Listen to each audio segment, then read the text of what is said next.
I always love capitalism because true capitalism means you have to be honest in relationships. Yeah. Because it'll come back and bite you on the ass, Yeah. right?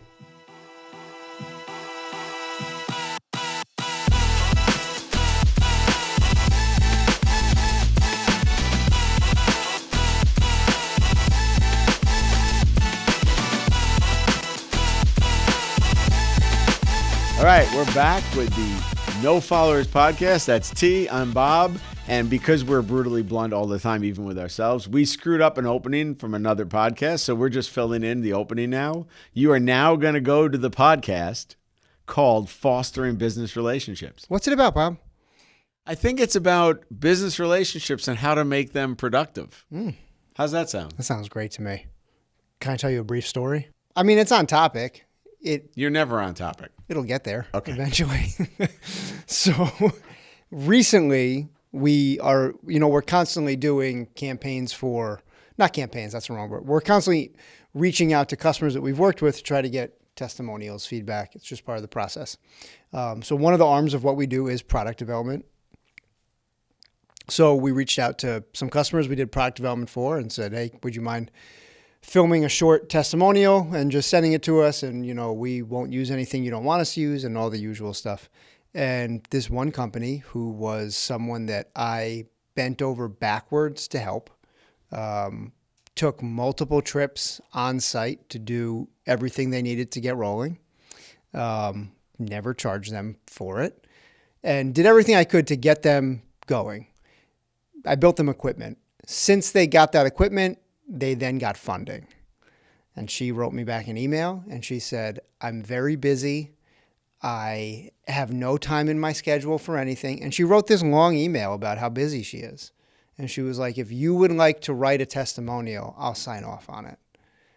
And I was just kind of like a little bit like, that's big timing. Like, you big time me. You tried to say like, oh, before I needed you and we were equivalent, we were both business owners and blah, blah, blah. And now I got a little bit of cash in my pocket and I'm big time, very busy. The time it took for her to write me that email, she could have just made the video. I would have respected her more if she said, I'm sorry, I'm not interested in doing this. Sorry. But to say to me like, why don't you write something and I'll sign it? There's a lot to unpack with that. Yeah. Especially about maybe on your side, how to vet businesses better. Her check cleared. So that was. Oh, there you go. And that's the honest conversations you have with the incubators, right? Yeah. Sometimes you just got to take the client because you need the money. Well, I mean, and the lesson learned for me is so that's a paying customer. If my phone rings again from them, I now know where to put her in the pecking order. You are no longer top priority, bend over backwards, whatever you need me to do, I'll work through the night, I'll do it. You are just because you got sold. She sold you a bag of goods. Well, I do two things. One, I try to treat everyone as if they are family, right? So I know how it feels to be in a bind, to be in a pickle, to need something. And I want you to, by coming to me, my goal is to take something off your plate. So when you say, I need this, I go, I got it. Don't worry about it. Take this off your plate. Go work on something else. I got this. You don't have to worry about this. That's different than a typical job shop, which is give me a print. I will make the thing. I will let you know how much it costs and when it's done. So once someone big times me or treats me like I am less than, now I'm just a job shop. So if you need something in the future, I will gladly do it. I will let you know the price. I will let you know the lead time. I will let you know when it's done. I will not work through the night. I will not do on-site service for free just to get you to help meet your deadline on time. Respect is a two-way street. You know what I mean? And so is business. Yeah. And it's not about being disrespectful. I will never be disrespectful. She might view this, what I'm saying right now, as disrespectful. It's not intended to be. These are the facts of what happened. It's assuming that she's not busy and she can watch. Oh, she's not watching this. Okay. I'm not, now that she's a big deal, I'm not on her radar. That's for sure. But all right, enjoy the episode. Enjoy getting a whole other episode right there. Enjoy getting big timed. Feel free to take what you can use from that. running and owning a small business is personal. It is a personal, No, absolutely. you are invested in it emotionally. But also, I think it's a bigger issue where people think. So there's two things I always get into arguments about. I don't view business as a zero-sum game. Yeah. Right? If I win, you don't have to lose. Right. Right? Yeah. And vice versa. I'm with you on that. Yeah. But more important then is I always love capitalism because true capitalism means you have to be honest in relationships. Yeah. Because it'll come back and bite you on the ass. Yeah. Right? Well, that's You have no, and that's why we don't like some of the programs that we don't name, but they're not run with a profit or a revenue need because they get money from taxes or they get their money from a state organization or they get money from somewhere else where they don't have to make a metric to make the money go. right. Right. And that's one of the reasons we exist here today together. We're so tired of the circle. Yeah. Right. Get somewhere or stop. Right. So, but I think for you, why that triggered you so much was because you put so much stock in the relationship, as we all do, because we rely on our relationships and our networks Yeah. to help whatever's coming up. Right. And we just expect other people to contribute to that, and they're not because they're selfish Right. or they're big time in it, which I've Yeah. never used that term before. You're welcome. You can use it. No, I'll never use it Yeah, again. you should. It's a good term. But yeah, Is it like bite size?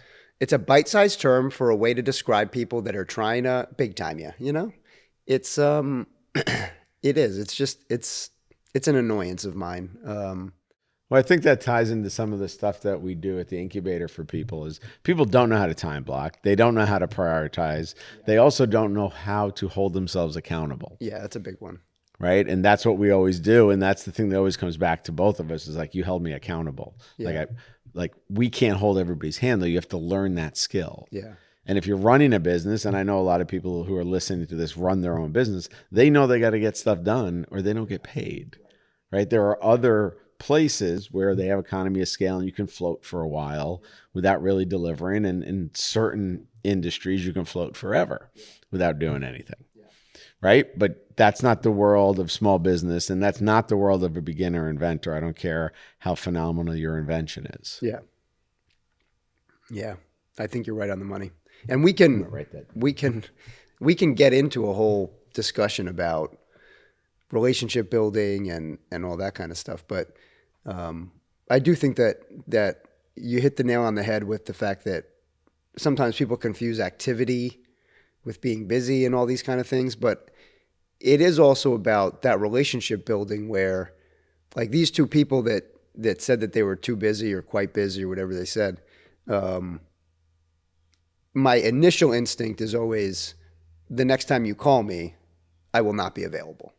But I know that's not true because I just know the way I'm wired, which is the next time they call me, I will still bend over backwards to do whatever they need to help move the needle for them.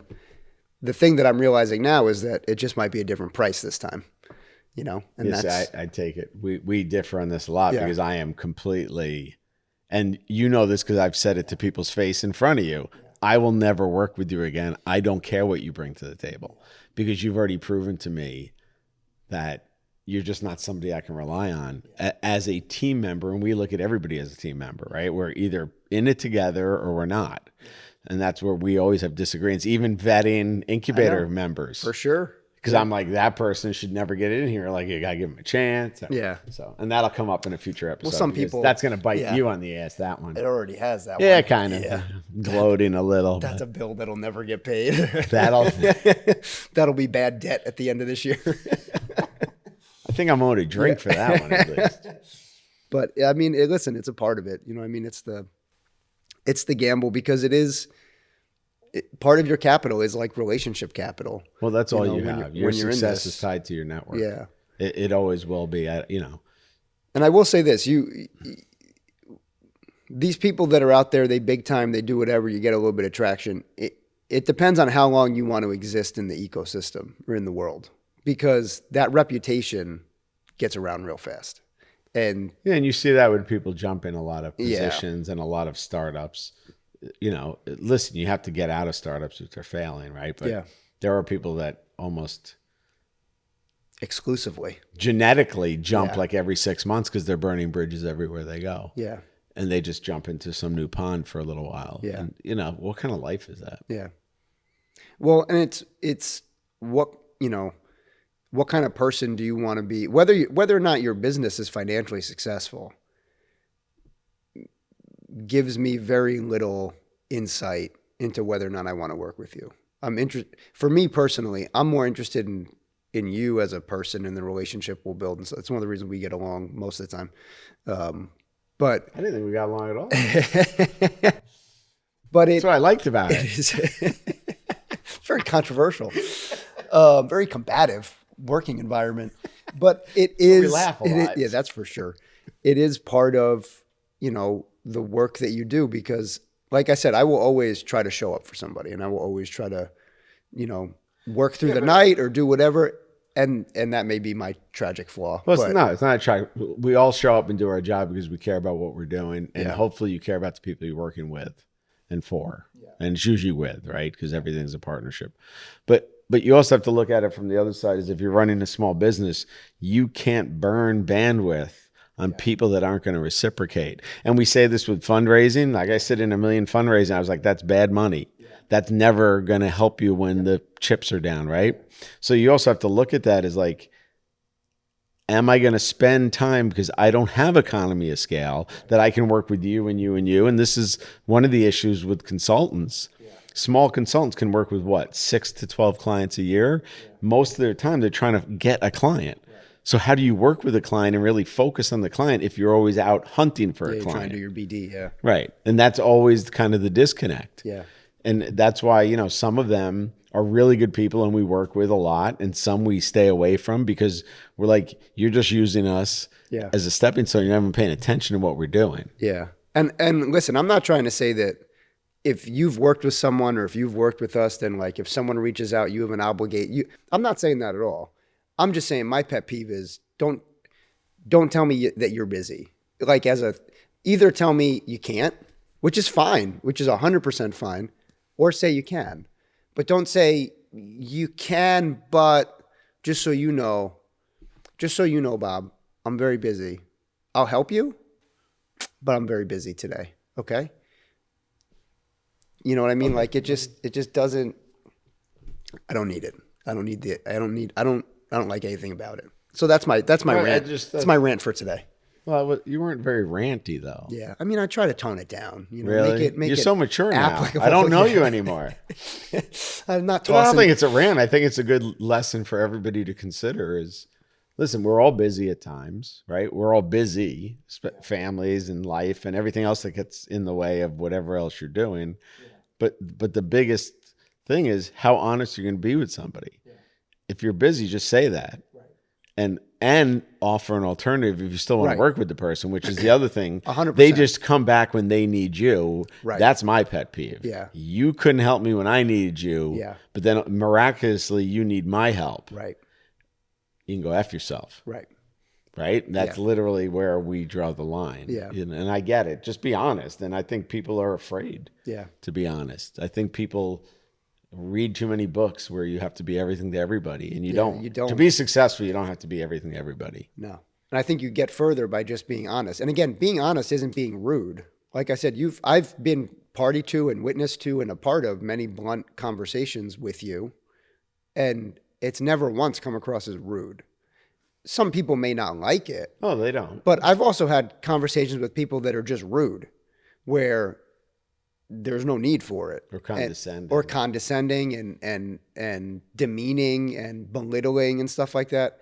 That I don't need. But if you're going to say to me something that maybe I don't want to hear, but you just do it in a matter-of-fact way that isn't insulting or rude, that's fine.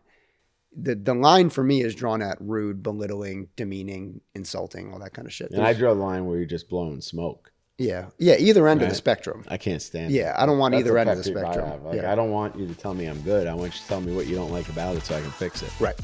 Absolutely. Thank you for listening, watching, and subscribing to No Followers Podcast. We'll see you next week.